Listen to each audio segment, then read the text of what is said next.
नमस्कार, आप देख रहे हैं प्रदेश का सबसे भरोसेमंद news channel India news Uttar Pradesh Uttarakhand और मैं हूं आपके साथ आयुष चित्रांश।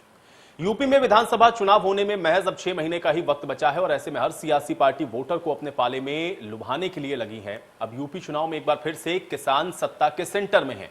एक तरफ सरकार है जो किसानों को लुभाने की हर मुमकिन कोशिश कर रही है, योजनाओं को किसानों तक सीधे पहुंचाने की बात कह रही है, तो विपक्ष है जो कि किसानों के सहारे 2022 के सियासी संग्राम को अब जीतना चाहता है। लेकिन इन सब के बीच में जो किसान है पिछले 9 महीने से कृषि कानून की वापसी की मांग कर रहा है। किसान संगठन 5 सितंबर को मुजफ्फरनगर में एक बार फिर से महापंचायत करने वाले हैं। ऐसे में सवाल तो ये बनता है कि क्या एक बार फिर किसान महज मुद्दा बनकर रह जाएंगे या फिर किसान की दोगुनी आय का सपना साकार सही मायने में हो पाएगा।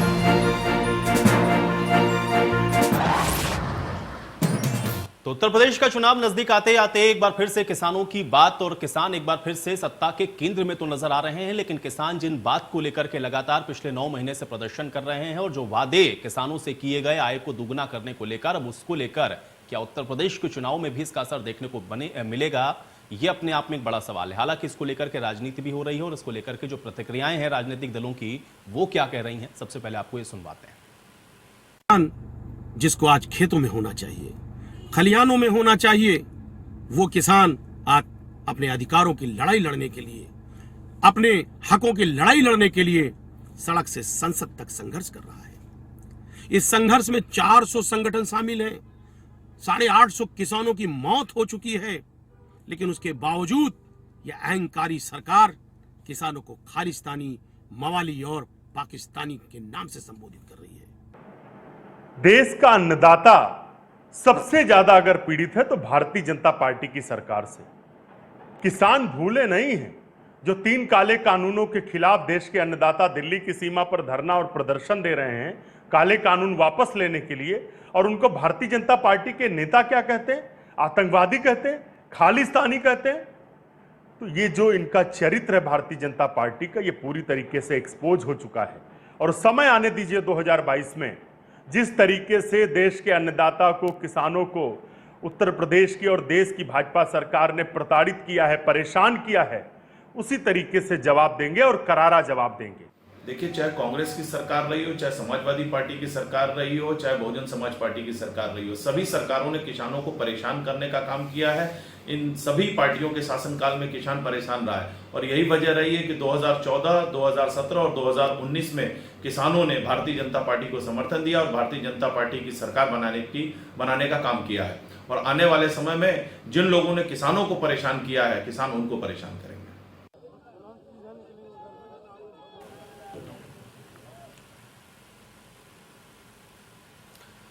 तो पॉलिटिकल पार्टीज के रिएक्शन भी आपने सुन लिए हैं, लेकिन सवाल इस बात का है कि आखिर जो किसान लगातार 9 महीने से विरोध प्रदर्शन कर रहा है उसकी समस्या का हल क्या है। क्योंकि पूरे देश की तरह उत्तर प्रदेश के अंदर भी किसानों की कुछ समस्याएं हैं और उसको लेकर के भी किसान समय समय पर आवाज उठाता रहा है। लेकिन अब किसानों को लेकर के जो बात सत्ता पक्ष की तरफ से कही जा रही है, क्या उससे किसान मानेगा, ये अपने आप में एक बहुत बड़ा सवाल है और इस पर सवाल तो बनता है। आज की चर्चा की शुरुआत करते हैं। तमाम मेहमान मेरे साथ जुड़ गए हैं, पहले उनका परिचय मैं आपके साथ करवा देता हूं। जावेद अहमद जी हमारे साथ जुड़े हुए हैं, प्रवक्ता है कांग्रेस पार्टी के। जावेद अहमद जी, बहुत स्वागत है आपका इस चर्चा में। आलोक वर्मा जी हमारे साथ जुड़ रहे हैं भारतीय किसान यूनियन की तरफ से। आलोक वर्मा जी, आपका भी बहुत स्वागत है। पीयूष मिश्रा जी हमारे साथ जुड़े हुए हैं, प्रवक्ता हैं एसबीएसपी के। पीयूष जी, आपका भी स्वागत। विवेक साइरस जी हमारे साथ जुड़ रहे हैं, प्रवक्ता हैं समाजवादी पार्टी के। विवेक जी, आपका भी स्वागत। आनंद दुबे जी हमारे साथ जुड़े हुए हैं, प्रवक्ता भारतीय जनता पार्टी के। आनंद दुबे जी, आपका भी स्वागत। और आकाश मिश्रा हमारे साथ जुड़ रहे हैं, प्रवक्ता आम आदमी पार्टी के। आकाश मिश्रा जी, आपका भी बहुत स्वागत है। सबसे पहले आनंद जी, मैं आपसे इस चर्चा की शुरुआत करना चाहता हूं। एक तरफ तो 9 महीने हो गए हैं, किसान लगातार 3 कृषि कानून को लेकर के विरोध कर रहे हैं। उत्तर प्रदेश के अंदर भी किसानों की अपनी समस्याएं हैं, चाहे गन्ना भुगतान के मूल्य से जुड़ी हुई या फिर उनकी आय को दोगुना करने से जुड़ी हुई समस्याएं। कैसे देख रहे हैं और क्या एक बार फिर से हम माने कि जो किसान है वो भारतीय जनता पार्टी के पास जा पाएगा या आपका साथ दे पाएगा? क्योंकि किसान कई बातों को लेकर के आप लोगों से असहमत है। किसानों को कैसे मनाएंगे, एक बड़ा सवाल है। आपका रिएक्शन मैं चाहूंगा। देखिए, किसान जो है भारतीय जनता पार्टी के साथ था, है और रहेगा। भारतीय जनता पार्टी ने किसानों के लिए जितना काम किया है, आजादी के बाद से लेकर अब तक किसी सरकार ने किसानों के लिए वो काम नहीं किया है। अभी कुछ दिनों पहले 150 के आसपास किसान जो है मुख्यमंत्री जी से मिले थे। उन्होंने मुख्यमंत्री जी के सामने अपनी कुछ समस्याएं रखी। मुख्यमंत्री जी ने फौरन उसी मंच से ऐलान किया कि उनकी जो भी समस्याएं हैं, चाहे वो बिजली को लेकर है, चाहे वो पराली जलाने को लेकर जो मुकदमे दर्ज किए गए हैं, या फिर जो जुर्माना लगाया गया उनको लेकर, गन्ना किसानों ने मांग की कि हमारा जो है दाम बढ़ाया जाए। मुख्यमंत्री जी ने कहा हम इसका भी जो जल्द से जल्द ऐलान कर देंगे। तो तमाम चीजें जो है, जो भी किसानों की डिमांड है वो हम मानने को तैयार हैं, और किसान ने जो भी बातें रखी हैं उसको मुख्यमंत्री जी ने स्वीकार किया। बात रही जहां तक जो आंदोलन कर रहे किसान है, सरकार उनसे भी कई दौर की बातचीत की है। जो किसान है उनसे कहा गया कि आप आइए बातचीत करिए। देखिए, तीन मांगों के साथ आंदोलन शुरू हुआ था। पहली मांग थी कि एमएसपी की गारंटी दीजिए। प्रधानमंत्री जी ने, कृषि मंत्री जी ने, सबने ये कहा कि हम गारंटी दे रहे हैं। प्रधानमंत्री जी ने संसद में खड़े होकर कहा कि एमएसपी है, एमएसपी रहेगी और एमएसपी पर खरीद होती रहेगी। और इसी का उदाहरण है कि इस साल हमने रिकॉर्ड जो है गेहूं की खरीद की है। इसके पहले भी हमने गेहूं और धान की रिकॉर्ड खरीद की है। तो ये चीज है। दूसरी चीज, ट्रैक्टर का मुद्दा आया, उसको भी जब हमने सुलझा लिया। फिर पराली जलाने का मुद्दा आया, उसको भी सुलझा लिया। तो लगातार जो है विपक्ष के लोग जो है उनको गुमराह करते रहे। इसी वजह से आप देखिए कि कई बड़े किसान घटक जो हैं वो इस आंदोलन को छोड़ के चले गए। और आज जो लोग बैठे हुए हैं, सरकार उनसे भी कह रही है कि आप आइए बातचीत करिए, लेकिन वो लोग कहीं ना कहीं विपक्ष के बरगलावे में हैं, उनके बहकावे में हैं, और जिसकी वजह से ये चीजें जो है। चलिए, आप कह रहे हैं बात करिए, किसान कह रहा है कि आप बात के लिए बुलाते नहीं। आलोक जी हमारे साथ मौजूद है, मैं उनसे ही पूछ लेता हूं। आलोक जी, कैसे देखा जाए, क्योंकि सरकार बार बार कहती है कि हम बात के लिए बुला रहे हैं, आप आइए, चर्चा के लिए हमारे रास्ते खुले हैं। आप कहते हैं कि बातचीत से मुकर रहे हैं या बातचीत करने के तैयार नहीं है। हल कैसे निकलेगा और किसान की सही मायने में कौन चिंता कर रहा है? क्योंकि अभी विपक्षी पार्टियां तो आपके साथ में हैं, लेकिन किसानों की जो स्थिति है वो ऐसी क्यों है, ये भी सवाल इसके साथ है। आलोक जी, आपका रिएक्शन चाहूंगा। देखिए, मैं आपको एक बात बताऊं कि जैसे हमारे भाई साहब ने बताया कि कैसे दुबे जी ने कैसे बताया कि हम कैसे किसानों की समस्याओं को देख रहे हैं, उस पर कैसे काम कर रहे हैं। मैं आपको बताऊं कि जो इन्होंने बता दिया कि मुख्यमंत्री जी ने संज्ञान ले लिया, गन्ने का रेट बढ़ा देंगे। आवाज नहीं आ रही है जी नहीं आलोक जी, मैं सुन पा रहा हूं। आनंद जी तक शायद आपकी ऑडियो नहीं पहुंच रही, मैं उसको सही करवाता हूं। आलोक जी अपनी बात रखें। देखिए, ऐसा है कि भारतीय जनता पार्टी बहुत देर में सुनती है, और जिसका सीधा उदाहरण अभी दुबे जी ने बता दिया। प्रदेश का पूरा किसान जो है 4.5 साल से मुख्यमंत्री की तरफ टकटकी निगाह से देखता रहा कि हो सकता है कि हमारे प्रिय मुख्यमंत्री, हमारे यशस्वी मुख्यमंत्री गन्ने का भाव बढ़ा दें। क्योंकि आयुष जी, आपको याद होगा कि जब ये लोग विपक्ष में थे तो 450 रुपए गन्ने का मांग कर रहे थे, लेकिन जब डबल इंजन की सरकार है तो 5 रुपए एफआरपी बढ़ाई गई। 5 रुपए, वो भी कुंटल में, अगर इसको किलो में लेंगे तो 5 पैसा पर किलो। ठीक है, डीजल पेट्रोल के दाम से भी कम कीमतें हमारी आंकी गई, और 5 रुपए की घोषणा के लिए उसमें सारे किसानों का डेटा दिया गया कि इसमें 5 करोड़ किसान प्रभावित होंगे इससे, ये 5 रुपए बढ़ा दिया। तो ये सगुफा छोड़ने वाली बातें बंद करें। दूसरी बात, जो हमारे भाई ने कहा कि 3 मांगों को लेकर आंदोलन शुरू हुआ था, और इन्होंने खुद स्वीकारा कि प्रधानमंत्री और कृषि मंत्री जी ने यह भी कहा कि एमएसपी थी, है और रहेगी। तो मैं बहुत ही सम्मान पूर्वक अपने भाई से यह पूछना चाहता हूं कि क्या उत्तर प्रदेश छोड़ दीजिए, पूरे देश में पंजाब, हरियाणा, ये जैसी वहां पर एमएसपी पर खरीदारी होती है, क्या वैसी खरीदारी आपने उत्तर प्रदेश में करवाई? आपको भी पता है, शांता कुमार जी की रिपोर्ट है कि सिर्फ 6% किसानों को ही एमएसपी का लाभ मिल पाता है। तो ये आपके चैनल पर, इतने बड़े चैनल पर ये चीज स्वीकार करेंगे? क्या उत्तर प्रदेश में 100 के 100% किसानों से एमएसपी पर खरीदारी हुई? जो 16,700 करोड़ रुपए गन्ने का भुगतान बकाया है, इस पर प्रधानमंत्री जी ने ही कहा था, प्रधानमंत्री जी ने ही लखीमपुर की मीटिंग में कहा था कि आपको गन्ने का भुगतान 14 दिन में दिला देंगे। हम लोगों ने उन्हीं की बात पर विश्वास करके उनको देश का प्रधानमंत्री और उत्तर प्रदेश में योगी जी को मुख्यमंत्री बनाने का काम किसानों ने किया। लेकिन आज भी किसान को छला गया। पिछली पेराई सत्र चीनी मिलें बंद हो गई, अक्टूबर में दूसरा भी सेशन शुरू हो जाएगा, लेकिन पिछला भुगतान 16,700 करोड़ रुपए आज भी बकाया है। मेरे बड़े भाई ये कि बताने का कष्ट करेंगे कि जो 16,700 करोड़ रुपया भुगतान बकाया है, इस पर सरकार ब्याज देगी, चीनी मिल ब्याज देंगे कि नहीं देंगे? अरे भुगतान नहीं दे पा रहे, ब्याज की तो बात छोड़ दीजिए। मैं इनसे ये भी पूछना चाहता हूं कि ये आपको पराली के मुकदमे वापस करने का जो याद है, ये चुनाव से पहले क्यों आया? चुनाव जब नहीं होने थे तो साल भर पहले आना चाहिए। आप उस समय याद कीजिए कि जब हमारी भारतीय किसान यूनियन ने इसके लिए आंदोलन किया था, मुख्यमंत्री जी से मिला था, वहां पे संजीव भूसरेड्डी थे, आपके अवनीश अवस्थी जी थे, सारे अधिकारी थे। उस बीच में हम लोगों ने कहा कि ये जो पराली जलाने का ये सिस्टम है, एनजीटी का आदेश है जिसमें कहा गया है कि 10 साल पुराने पंपिंग सेट ट्रैक्टर नहीं चल सकते किसानों को, अगर किसान पराली जलाता है तो उसको मुकदमा दर्ज किया जाएगा, तो पराली जलाने की छूट दी जाए। और अगर आपको लगता है कि पराली जलाने से प्रदूषण होता है तो हमने उनसे भी कहा कि माननीय मुख्यमंत्री जी आप इसका विकल्प बता दीजिए, हमें डंपिंग ग्राउंड बता दीजिए, सारे किसान जाकर के वहीं पे अपना पराली डंप कर देंगे। लेकिन कुछ नहीं किया गया, सिर्फ दबंगाई पूर्वक किसानों को पकड़ के खींच करके जेल में बंद करने का काम किया गया, उनसे जुर्माना वसूला गया। कैसे इनके तहसीलदार, लेखपाल और पुलिस वालों ने कैसे किसान की बेइज्जती ठीक है, चलिए आलोक जी, आपने बता दिया जो कि आनंद जी कह रहे थे कि भाई सारे किसान उनके साथ हैं, लेकिन आपने बता दिया इतनी समस्याएं तो उनके साथ आप कैसे रह सकते हैं। साइलस जी, चुनाव आते हुए क्या सिर्फ किसानों की याद आ रही है? लग रहा है कि किसान एक बड़ा मुद्दा है, या फिर वाकई में कोई ब्लूप्रिंट है? किसानों की समस्याएं तो हमेशा से रही हैं, हर सरकार में रही हैं, लेकिन कैसे उसको दूर कर पाएंगे, इसको कैसे समझाएंगे आप? विवेक जी, आपका एक रिएक्शन चाहूंगा मैं इस पर। जी बिल्कुल, देखिए आयुष जी, भारतीय जनता पार्टी ने किसानों को सिर्फ उत्तर प्रदेश में नहीं पूरे देश में एक मजाक बना के रखा। 11 राउंड लगातार बातें हुई केंद्र सरकार से, उसके बाद प्रधानमंत्री जी का एक स्टेटमेंट भी आया था कि किसानों से मैं सिर्फ एक फोन कॉल दूं, एक कॉल की जरूरत है। वो नंबर आज तक भारतीय जनता पार्टी का ना कोई प्रवक्ता, ना कोई नेता और ना स्वयं प्रधानमंत्री इस बात को बता पाए कि वो नंबर कौन सा है, कि किस नंबर पे हमारे किसान भाई फोन।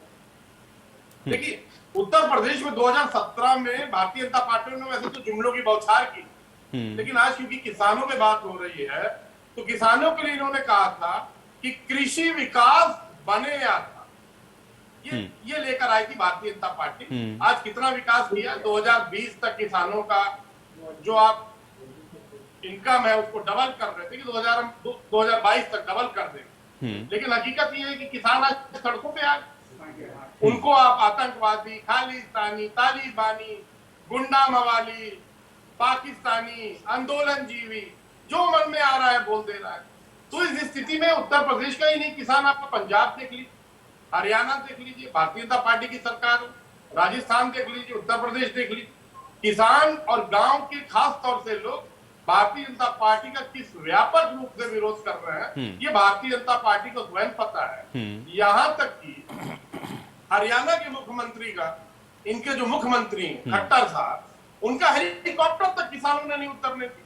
पश्चिम उत्तर प्रदेश में देख लीजिए, केंद्रीय मंत्री हो, विधायक हो, एमएलए हो, कोई भी भारतीय जनता पार्टी के स्थानीय नेता हो, जहां भी जा रहे लाठी और डंडों से स्वागत, काले झंडे दिखाए जा रहे हैं, साई फेंकी जा रही है। ये कुछ और नहीं है, ये भारतीय जनता पार्टी ने जो झूठ बोला, जुमला बोला, किसानों को वर्गलाया, वोट लिया, सरकार बनाया, और उसके बाद आज जो भारतीय जनता पार्टी किसानों के साथ कर रही है, ये उसका रिएक्शन है। ठीक है, चलिए, और इसका जवाब भारतीय जनता पार्टी को ही देना होगा। ठीक है, कुछ और मेहमानों का रुख मैं करूंगा, लेकिन फिलहाल यहां पर एक छोटे से ब्रेक के लिए रखते हैं, इसके बाद चर्चा को यहीं से आगे बढ़ाएंगे।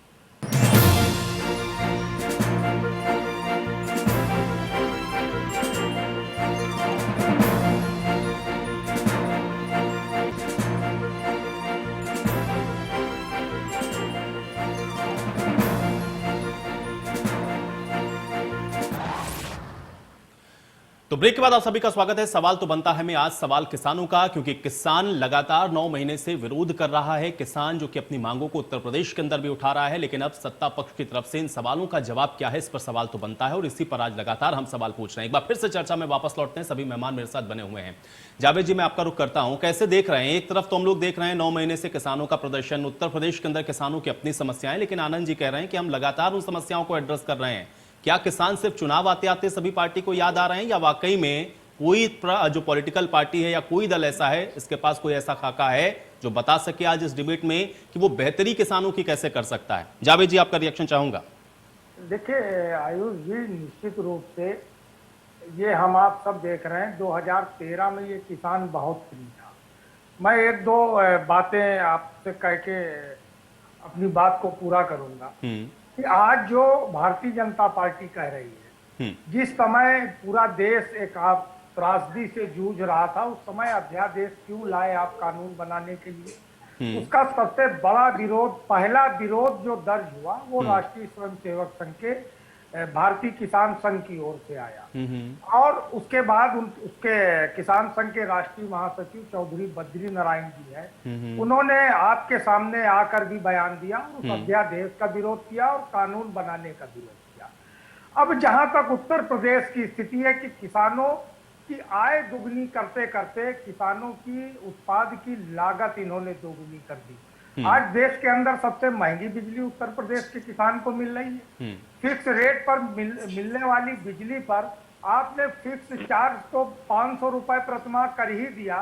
3 बार प्रति यूनिट की दरें भी आपने उत्तर प्रदेश में 4.5 वर्षों में बढ़ा दी। आप गन्ना किसानों के लिए बार बार बात करते हैं, 4.5 वर्षों में आपने कितनी एएसपी बढ़ा दी उसकी? 5 रुपए की एफआरसी आ गई, तो उसके लिए सौगात किसानों के लिए, सौगात किसानों के लिए, अरे आपने तो लोक संकल्प पत्र में सीधे सीधे लिख दिया था कि हम 400 रुपए प्रति कुंटल देंगे, और उसके पहले आप मांग किया करते थे 450 रुपए प्रति कुंटल की। उर्वरक के दाम आपने बढ़ाए, कीटनाशक के दाम आपने बढ़ाए, डीजल के दाम तो सीमाओं को पार कर चुके हैं। तो ये लागत उसकी दुगनी हुई है कि उसकी आय दुगनी हुई है।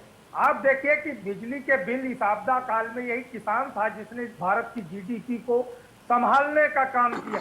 उसके अपने श्रम से, अपनी मेहनत से, अपने बल से उसने खून पसीना बहाया और भारत की जीडीपी को त्रासदी के समय में उसने सहारा देने का काम किया। उसके बाद आप अमरोहा में आलोक जी बैठे हैं, इनको अच्छी तरह आपको भी मालूम है कि आयुष जी आपने डिबेट भी कराई थी कि अमरोहा के किसानों पर जो आंदोलन के लिए जा रहे थे 5-5 लाख रुपए की आपने जुर्माने की नोटिस उनके नाम जारी कर दी। राजस्व की तरह वसूली के लिए कहा गया, मुकदमे भी दर्ज हुए। आज ये किसान बड़ा प्रिय हो गया। 2013 में बहुत प्रिय था, उस समय आप आंदोलन कर रहे थे जंतर मंतर पे। जब भारतीय किसान यूनियन धरना दे रही थी तो भाजपा के राष्ट्रीय अध्यक्ष वहां पहुंच गए और क्या बोले ये हम आप सब जानते हैं, दोहराने की आवश्यकता नहीं। आज जो स्थितियां हैं, जो चीजें हैं, आप लागत बढ़ाते जा रहे हैं और किसान को लाभ क्या दे रहे हैं? अपने मित्रों को आपने फसल बीमा का 1300 करोड़ किसान की जेब का आपने मित्रों के हवाले कर दिया। आपने कहा कि हमने इतना रुपया किसानों का माफ कर दिया। 2 रुपए, 1.5 रुपए, 3 रुपए 15 पैसे की चेकें बैंक में खाता खोलने के लिए मिनिमम बैलेंस कितना होता है ये सरकार को नहीं पता। आपने इस कोरोना काल के अंदर किसानों के कनेक्शन काटे। आपको ये नहीं पता कि किसान का आपने गन्ना किसानों का भुगतान किस तरीके से रोका। कितने किसानों को अपनी जमीन से हाथ धोना पड़ा बेटियों के हाथ पीले करने के लिए, ये आपको नहीं समझ में आया। एसीसी की रिकवरी होगी, बिजली का बिल आप जबरन वसूलोगे। आपने ये नहीं सोचा कि ये जिसने जीडीपी को सहारा दिया हमारे देश के किसानों ने, उसको अपने बच्चे की फीस भी देनी है, उसको बिजली का बिल भी देना है, उसको अपनी केसीसी की किस्तें भी अदा करनी है, उसको खाद बीज का भी प्रबंध करना है। आपने उसके भुगतान की तरफ तो ध्यान नहीं दिया। आप वसूली करते रहे, वसूली करते रहे। और जिन किसानों, शामली की चीनी मिल में क्या हुआ, थाना भवन में क्या हुआ, अलीगढ़ की बंद पड़ी चीनी मिल जिसपे आप बड़ा ढिंढोरा पीटते, उनके किसानों का आज तक भुगतान नहीं हो पाया। पूर्वांचल की कितनी चीनी मिले हैं कि जिनके ठीक है, कुल मिलाकर के किसानों के मुद्दे पर आपका भी रिएक्शन यही है कि ये फेल है और अब देखना कि ये है कि किसान भाई जाता किसके साथ है। पीयूष जी 10 सेकंड में पूरी ठीक है, बातें कर रहा हूं कि जिन चीज आप बताइए प्राइवेट चीनी मिलों में क्या कार्रवाई हुई जो 14 दिन में भुगतान नहीं कर पाए। सरकारी चीनी मिलों में आपने 14 दिन के बाद क्या ब्याज देने का काम किया? ये जो चीनी मिले हैं ये चीनी उत्पादन में घाटा दिखाकर सरकार से सब्सिडी हासिल करती हैं, और जो गन्ने के बाई प्रोडक्ट हैं जो स्टॉक एक्सचेंज में उनकी सब कंपनियां दर्ज हैं, वो करोड़ों अरबों रुपए का मुनाफा कमाने का काम करती हैं। ठीक है, चलिए पीयूष जी चलिए, ठीक है, इसका जवाब आनंद जी देंगे। ठीक है पीयूष जी कार्रवाई नहीं कर रहे। ठीक है पीयूष जी। आयुष भाई देखिए, 9 महीने हो गए हैं धरने को। भारतीय जनता पार्टी के पास सबके लिए बात करने का समय रहता है। यहाँ भी इन्होंने सार्थक बात तो नहीं की, 11 चरण इन्होंने बात की, लेकिन उनके किस प्रकार बेसिफर रही ये सबको पता है। और देश का प्रधानमंत्री, देश के प्रधानमंत्री जी सदन में उन किसानों को आंदोलन जीवी कहते हुए भी नजर आए। इससे बड़ी देश की विडंबना की बात और क्या हो सकती है, पहली बात। दूसरी बात, उत्तर प्रदेश की अगर बात करें तो योगी आदित्यनाथ जी 2017 में मुख्यमंत्री बने, गोरखपुर से आते हैं, बगल में ही मुंडेरवा है। मुंडेरवा की चीनी मिल बंद पड़ी थी, इन्होंने कहा मैं चलाऊंगा और जो भी भुगतान जिनके किसानों के बाकी हैं उसको मैं सुचारू रूप से करा के दूंगा। हाँ, मिल तो शुरू हो गई लेकिन भुगतान की स्थिति आज भी वही है। जैसा आलोक जी ने कहा, 16,700 करोड़ रुपए अभी भी लंबित पड़े हुए हैं किसानों के, वो कब मिलेंगे? हो सकता है चुनाव आने को है तो कुछ न कुछ एक, जैसे इन्होंने किसानों को जो कर्ज माफी के लिए 5 पैसा 10 पैसा 3 पैसा माफ किया किसानों का, हो सकता है उसी प्रकार से ये कुछ न कुछ लालीपाप भुगतान देने का कार्य करे। और बात करते हैं अगर इन्हीं उत्तर प्रदेश में पराली जलाने की बात को, जो अभी बड़े भाई हमारे बीजेपी के बैठे हुए आनंद दुबे जी बता रहे थे, अपनी एक अचीवमेंट गिना रहे थे कि पराली जलाने के मुकदमे को वापस ले लिया गया। अरे भाई साहब, इसी सरकार में मुकदमे लिखवाए गए थे और सोचिए 4.5 साल में उन किसानों के ऊपर क्या बीती होगी। जो एक नॉर्मल मुकदमा हो जाए एक परिवार पे तो क्या हालत होती है, और आपने तो मुकदमे की तरह बौछार ही लगवा दी। एक घर पे 2-2 लोग 3-3 लोगों को पराली जला, कहीं पूरे घर को ही उसमें मुकदमे में डाल दिया। उन पे क्या बीती होगी, कैसे किसान अपना जीवन यापन कर रहा होगा। केवल और केवल भारतीय जनता पार्टी को अब याद आ रही है क्योंकि अब चलिए, चुनाव आते आते भारतीय जनता पार्टी को ये याद आ रही है। ठीक है, आकाश मिश्रा जी, आकाश मिश्रा जी।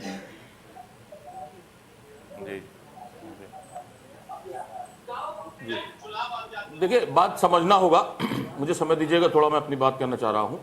सबसे इंपॉर्टेंट बात यह है, टिकैत जी ने कहा कि यह भारतीय जनता पार्टी की सरकार नहीं है, तो मुझे लगता है उन्होंने बिल्कुल सही कहा, क्योंकि अटल जी और आडवाणी जी के साथ भारतीय जनता पार्टी के जो संस्कार थे, जो संस्कृति थी, वो तो खत्म हो चुकी है।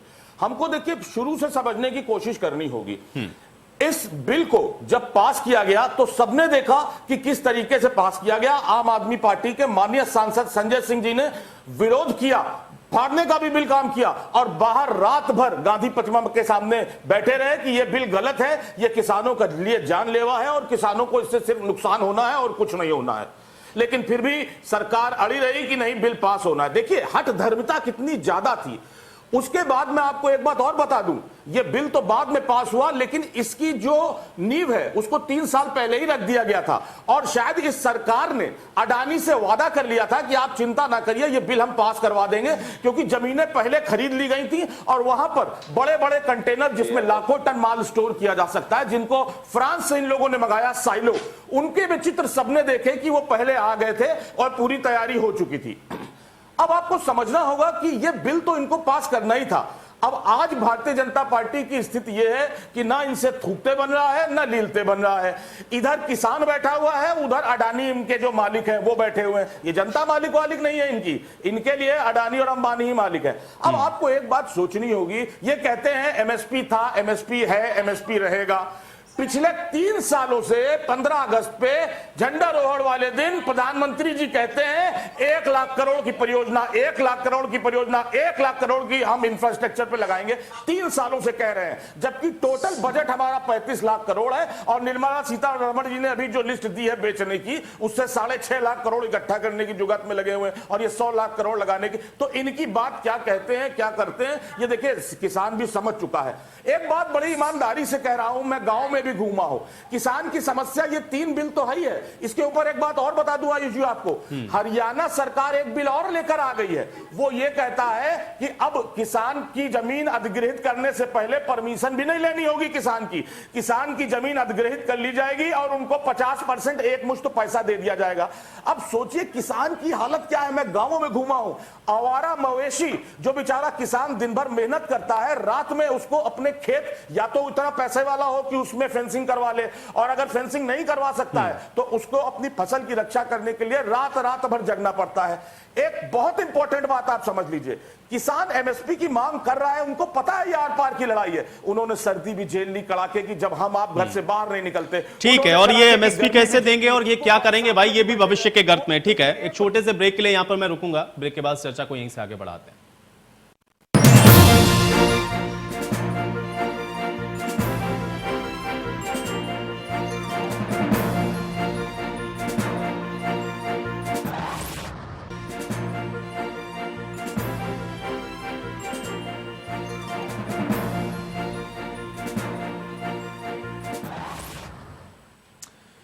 तो तो ब्रेक के बाद आप सभी का स्वागत है। सवाल तो बनता है, मैं आज बात किसानों की और किसानों की समस्या का समाधान किसके पास है, ये भी एक बड़ा सवाल है। और क्या चुनाव आते आते ही पॉलिटिकल पार्टीज को ये तमाम किसान याद आते हैं, ये भी अपने आप में एक बड़ा सवाल है। और आज इस पर सवाल तो बनता है। एक बार फिर से चर्चा में वापस लौटते हैं। आनंद जी, जवाब दें जो आपके ऊपर आरोप लगे या आपसे जो सवाल पूछे गए हैं, साथ ही साथ ये भी कि चुनाव आते आते जो बात आप कह रहे हैं 4.5 साल में आप उन वादों को पूरा क्यों नहीं कर पाए, ये भी सवाल बहुत महत्वपूर्ण है। आनंद जी, जवाब दें। जी, अब मुझे थोड़ा वक्त दीजिएगा, मैं जवाब देता हूं, ठीक है। देखिए, बात हुई कि इन 3 कानूनों का जो ये विरोध कर रहे हैं, सरकार शुरू से पूछ रही कि इन 3 कानूनों में काला क्या है, ये आज तक कोई विपक्षी पार्टी नहीं बता पाई है। पहली चीज, ये सिर्फ अनर्गल रूप से आरोप लगा रहे हैं। अब बात सुन लीजिए, मैंने आपकी बात सुनी, आप पूरी बात सुनिए। आपके झूठ का अभी पर्दाफाश कर रहा हूं, बात सुनिए, बात सुनिए। आपने बोला, मैं चुप रहा, अब मैं बोल रहा हूं, आप अपने तर्कों से काटिएगा। अब सुनिए, 2019 के घोषणा पत्र में 2019 के घोषणा पत्र में कांग्रेस ने वादा किया था। किस लिए दिया है? अरे यार, बात तो सुनिए, पहले बात सुनिए, ठीक है, पहले बात सुनिए। जावेद जी, सुन लें। 2019 के घोषणा पत्र में कांग्रेस ने वादा किया था कि हमारी सरकार आई तो मंडियों में उपज बेचने की अनिवार्यता को खत्म करेंगे। भारतीय किसान यूनियन ने उस वक्त इसका स्वागत किया था। 2019 के घोषणा पत्र में एपीएमसी एक्ट को खत्म करने और किसानों को दलालों के चंगुल से छुड़ाने की बात कही गई थी। कांग्रेस ने कहा था। 2014 के घोषणा पत्र में भी आपने वादा किया था, कर्नाटक, असम, हिमाचल प्रदेश, मेघालय में किसानों को एपीएमसी एक्ट से अलग करने की बात आपने करी। इसके 2013 में राहुल गांधी ने कांग्रेस शासित राज्यों से कहा कि वो फल और सब्जियों को एपीएमसी एक्ट से बाहर करें। 2011 में योजना आयोग ने inter state agriculture produce trade committee regulation को निष्क्रिय कर केंद्र की लिस्ट से हटाने का सुझाव दिया था। 2011-12 में एग्रीकल्चर प्रोड्यूस स्टेट। चलिए आनंद जी, वो कांग्रेस ने क्या वादा किया, क्या नहीं किया है। देखिए, अगर उनका वादा इतना अच्छा होता तो जनता आपको नहीं चुनती।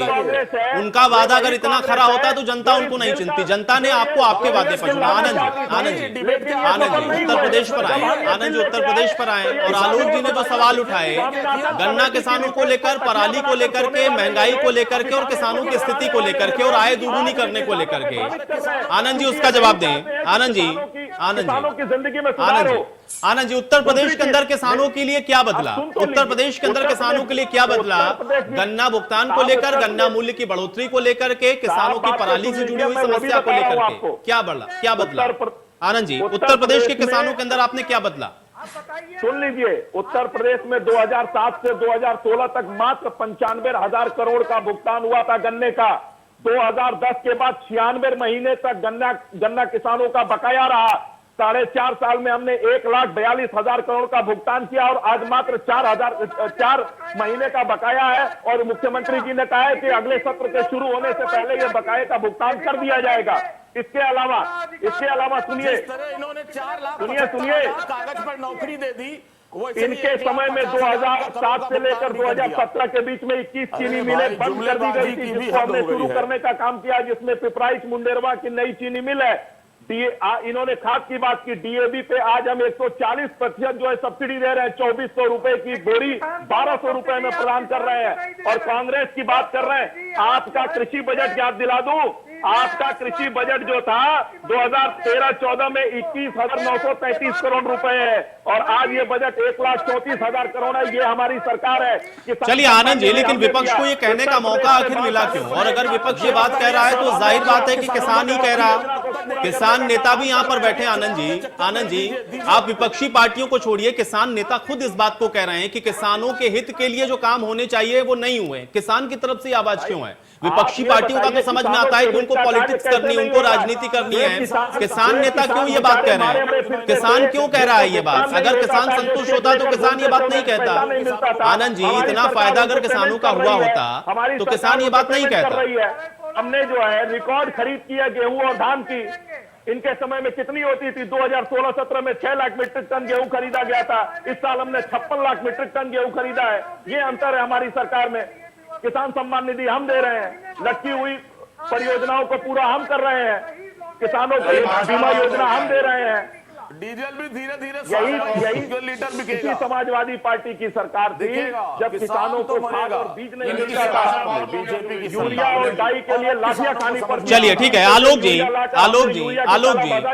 जी, हर चुनाव से पहले हम लोग देखते हैं आज यहाँ जितनी पॉलिटिकल पार्टीज बैठी हैं, चाहे सत्ता पक्ष हो या विपक्ष हो, चुनाव आते आते किसान उनके केंद्र में होता है। किसान का हित करने की बात सब करते हैं, लेकिन सत्ता में आते ही फिर आप लोगों का हित होता नहीं। अभी भी जो बात यहां से उठ रही है, क्या आपको लग रहा है कि वाकई में आपकी समस्या का समाधान और इसका ब्लूप्रिंट किसी पार्टी के पास है? आलोक जी देखो आयुष जी, मैं आपको साफ बात बताता हूं कि चाहे भारतीय जनता पार्टी हो चाहे कोई भी राजनीतिक दल हो, अब ये सारे दलों को साफ संदेश है कि जो कहोगे वो करना पड़ेगा, अन्यथा नष्टो नाबूद कर दिए जाओगे। दोबारा राजनीति और दोबारा सत्ता में आने का सपना खत्म।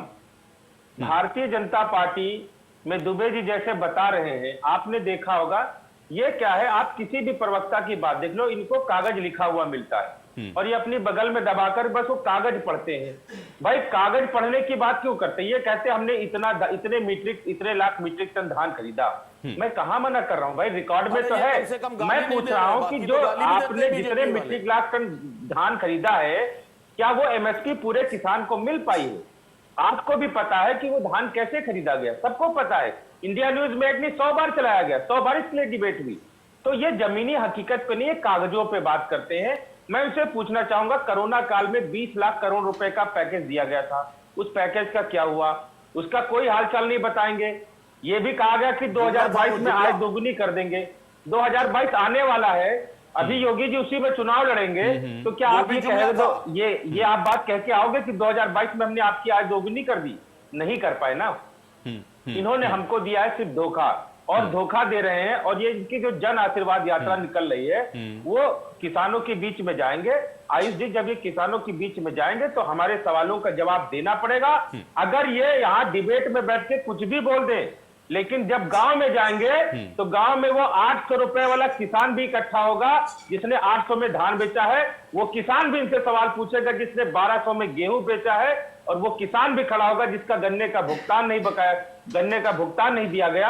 और वो किसान भी पूछेगा कि आपने 2000 रुपए जो हमें सम्मान निधि देने की बात कही है, उसमें मैं आपको चाय पिला दूं कि खाना खिला दूं? दूसरी बात आयुष जी, ये बड़ा सम्मान निधि के नाम पे बड़ा ढोंग रचा रहे हैं, लेकिन सम्मान निधि दी कितनी? लगभग 3 करोड़ किसानों को।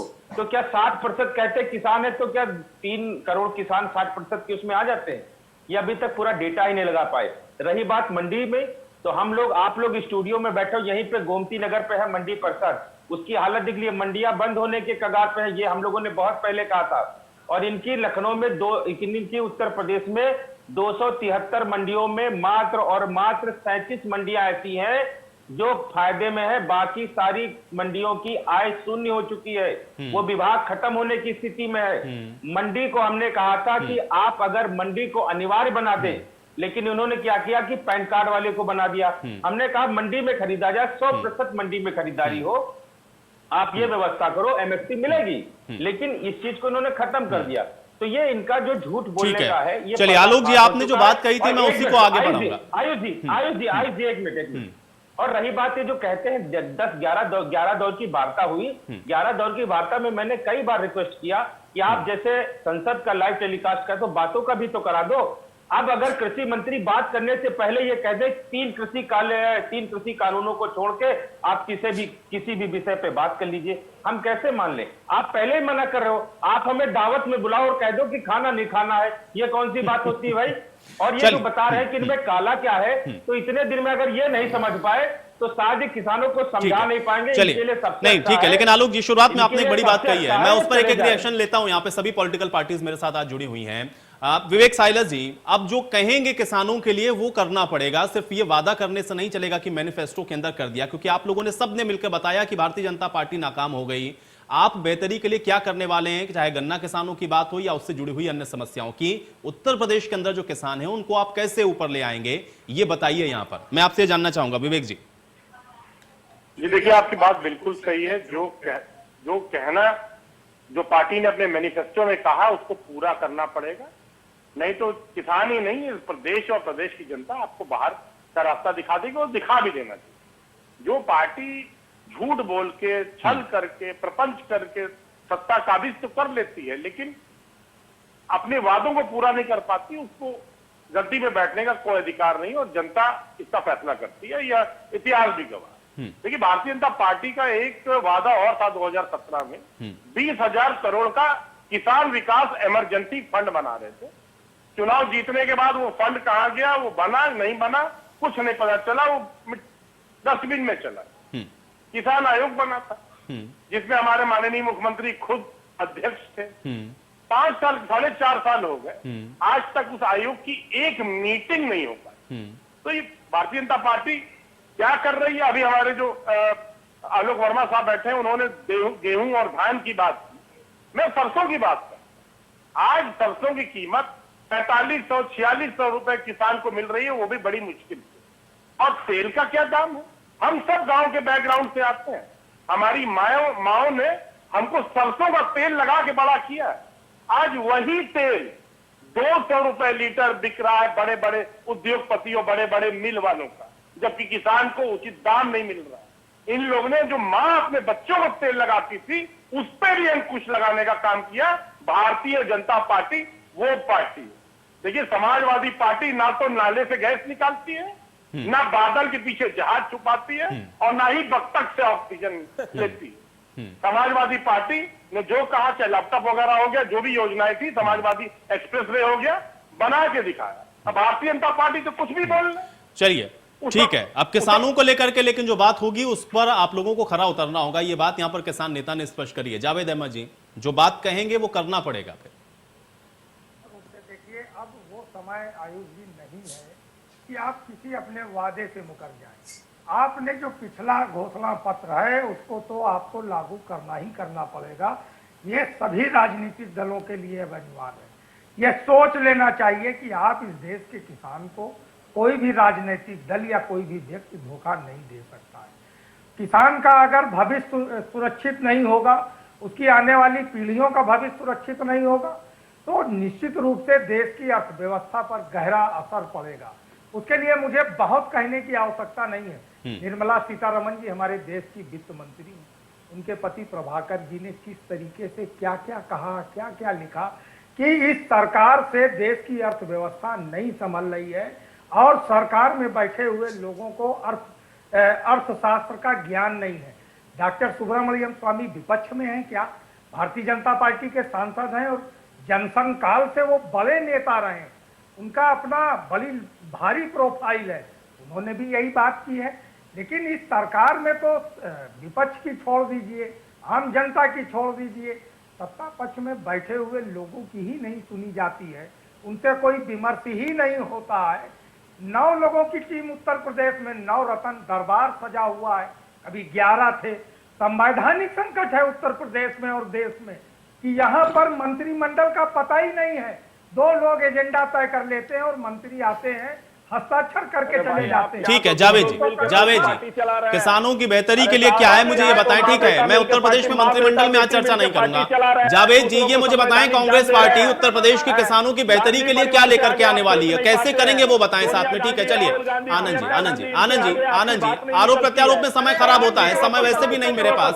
ठीक है आनंद जी, आनंद जी, आनंद जी, जावेद जी से मेरा सीधा सवाल है। जावेद जी, उत्तर प्रदेश के किसानों की बेहतरी के लिए क्या प्लान है आपके पास? आप मुझे बताएं, किसान नेता यही बैठे हैं, ठीक है, मुझे बताएं किसानों की बेहतरी का प्लान क्या है, किसानों की बेहतरी का क्या प्लान है? निश्चित रूप से कांग्रेस सत्ता में आती है, मंडियों को मजबूत करने का काम किया कांग्रेस करेगी, एमएसपी को कानूनी जामा पहनाने का काम करेंगे और देश के घोषणा पत्र में मंडियों को जमा करने की बात क्यों की थी? 2014-2019 के घोषणा पत्र को याद करिए, 2014-2019 के घोषणा पत्र को याद करिए। आपने मंडियों को खत्म करने की बात क्यों कही? धन की लूट, आपने एपीएमसी एक्ट को खत्म करने की बात क्यों कही? आप टेलीविजन चैनल पर बैठकर झूठ बोल रहे हैं। आपने अपने घोषणा पत्र में एपीएमसी एक्ट को खत्म करने की बात क्यों कही? 2014-2019 में आपके कृषि मंत्री थे शरद पवार, उनकी। चलिए ठीक है, आप लोग के आरोप प्रत्यारोप से समय खराब हो रहा है। ठीक है, पीयूष मिश्रा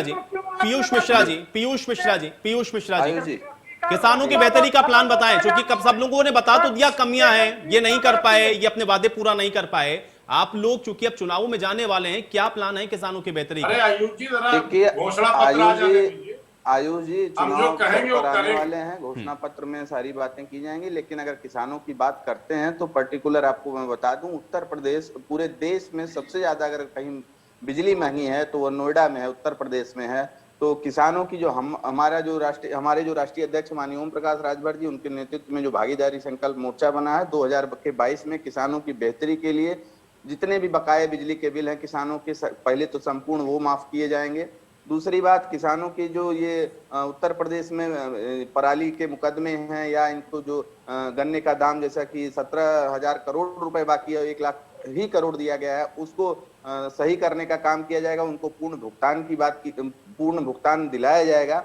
और किसानों की बेहतरी के लिए, चूंकि आपको बता दूं कि राष्ट्रीय अध्यक्ष हमारे खुद जो है किसान हैं और उनका अगर पूर्वाध काल से आप शुरुआती दौर देखिएगा तो खुद कभी वो सब्जी भाटा ये सब बेचने का कार्य करते थे और बड़ी जमीनी पकड़ है उनकी किसानों के बीच में। तो उत्तर प्रदेश में भागीदारी संकल्प मोर्चा की जब हमारी आगामी सरकार बनती है तो हम ये किसानों की बेहतरी के लिए जमीन से लेकर कार्य करेंगे, जिसका रिजल्ट आपको दिखेगा। बाकी ये बात घोषणा पत्र में सबको दिखाई ठीक है। आकाश मिश्रा जी, देखिए हेलो जी आकाश जी, बेहतरी का देखिए, प्लान मैं क्या है कहना चाहता हूं कि आम आदमी पार्टी ने कोई संकल्प पत्र नहीं दिया, जबकि बल्कि माननीय मुख्यमंत्री अरविंद केजरीवाल जी ने गारंटी कार्ड दिया और जिसको हम लोगों ने गारंटी के साथ उसका पालन किया और जनता इसीलिए बार बार हमको चुन रही है। किसान को जो चाहिए, किसान जनता भी है हमारे देश की, अगर हम किसान को 300-400 यूनिट फ्री बिजली मुहैया करवा दें, पानी की व्यवस्था उसकी फ्री करवा दें और बच्चों के लिए पढ़ने की समुचित फ्री व्यवस्था करवा दें, अच्छी व्यवस्था करवा दें और भी उनके जो खेती किसानी से संबंधित उनके जो पेमेंट्स है, किसान कहता है आप मेरे ऊपर एहसान मत करिए, लेकिन हमारा जो अधिकार का बनता है, हमारा जो कानूनन भुगतान बनता है वो हमको दे दीजिए।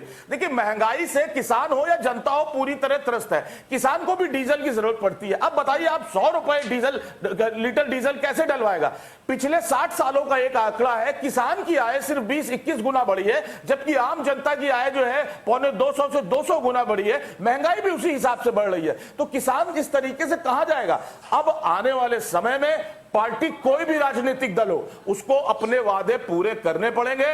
अब आप जनता को बेवकूफ नहीं बना सकते। बहुत जुमलेबाजी हो गई और आखिरी जुमलेबाजी 2014 में माननीय प्रधानमंत्री मोदी जी ने करके दिखा दिया है, जिसका किसानों ने भी खामियाजा भुगता है। उन्होंने भी वोट दिया था। टिकैत जी ने अपने मुंह से कहा हमने वोट बीजेपी को दिया और हमेशा उन्होंने समर्थन किया बीजेपी का। आपने उनकी रैली में राजनाथ सिंह को भी देखा होगा पहले, लेकिन अब वो सब पछता रहे हैं कि मुझसे गलती हो गई है। इसलिए अब संकल्प पत्र नहीं, अब अरविंद केजरीवाल जी की तरह गारंटी कार्ड देना होगा कि जो कर पाएगा वो सरकार में रहेगा और जो नहीं कर पाएगा उसको सरकार से जाना होगा। आनंद जी, चुनाव आते आते क्या देर हो गई है? अब किसान को कैसे मनाएंगे तो सवाल है, क्योंकि किसान तो परेशान है, बहुत समस्याएं हैं किसानों के सामने। नहीं, देखिए, हमने पहले भी कहा किसान हमारे साथ था, किसान हमारे साथ है और इसीलिए 2014 से लेकर अब तक हम लगातार हर चुनाव जीत रहे हैं। अभी पंचायत चुनाव हुए, उसमें भी हम जबरदस्त सफलता हासिल हुई और जिन क्षेत्रों की ये बात कर रहे हैं, जहां ये बता रहे हैं कि किसान बहुत नाराज है, वहां हमें सबसे ज्यादा सफलता मिली। पहली चीज, अभी विवेक साइलेंस जी कह रहे थे